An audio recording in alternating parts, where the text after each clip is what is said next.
Assalamualaikum, halo semuanya. Perkenalkan, nama saya Frawidiana Lazanti Dwi Arlita, NIM D1A020190.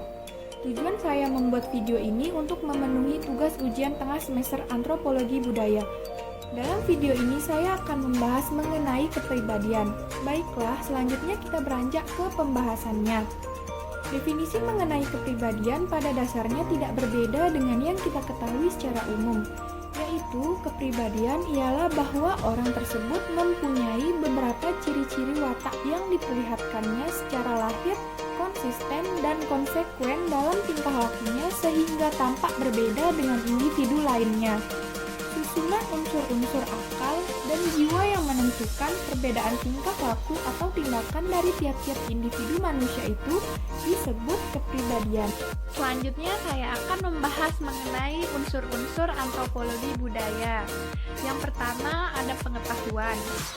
Adalah pengetahuan manusia bersumber dari pola pikir yang rasional yang berisi pemahaman dan pengalaman mengenai berbagai hal yang diperoleh dari lingkungan di sekitarnya. Semua hal itu direkam dalam otak dan sedikit demi sedikit diungkapkan dalam bentuk perilaku sehari-hari. Yang kedua, perasaan. Adalah perasaan antara orang yang satu dengan orang yang lain tidaklah sama. Oleh karena itu, perasaan bersifat subjektif. Suatu perasaan yang selalu bersifat subjektif karena adanya unsur penelitian tadi, biasanya menimbulkan suatu kehendak dalam kesadaran seorang individu. Kehendak itu bisa juga positif, artinya individu tersebut ingin mendapatkan hal yang dirasakannya sebagai suatu hal yang akan memberikan kenikmatan kepadanya, atau bisa juga negatif, artinya ia hendak menghindari hal yang dirasakannya sebagai hal yang akan membawa perasaan tidak nikmat kepadanya. Yang ketiga, dorongan naluri adalah untuk memenuhi berbagai kebutuhan hidup manusia, baik yang bersifat rohaniah maupun jasmaniah. Adanya beberapa dorongan naluri antara lain untuk mempertahankan hidup, mencari makan, serta bergaul dan berinteraksi dengan sesama manusia. Adapun 7 macam dorongan naluri yaitu: yang pertama, ada dorongan untuk mempertahankan hidup. Dorongan ini memang merupakan suatu kekuatan biologi yang juga ada pada semua makhluk di dunia ini dan yang menyebabkan bahwa semua jenis makhluk mampu mempertahankan hidupnya di muka bumi ini. Yang kedua, ada dorongan seks.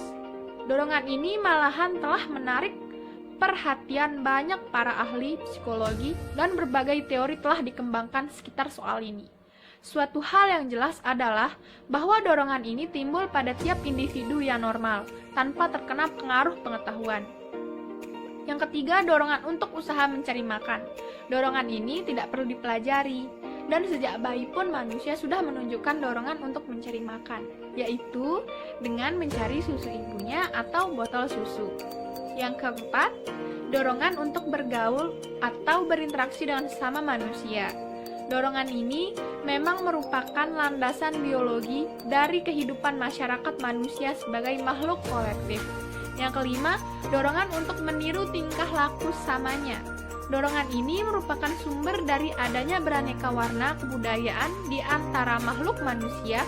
Karena adanya dorongan ini, manusia mengembangkan adat yang memaksanya untuk menyesuaikan diri dengan manusia sekitarnya. Yang keenam, dorongan untuk berbakti.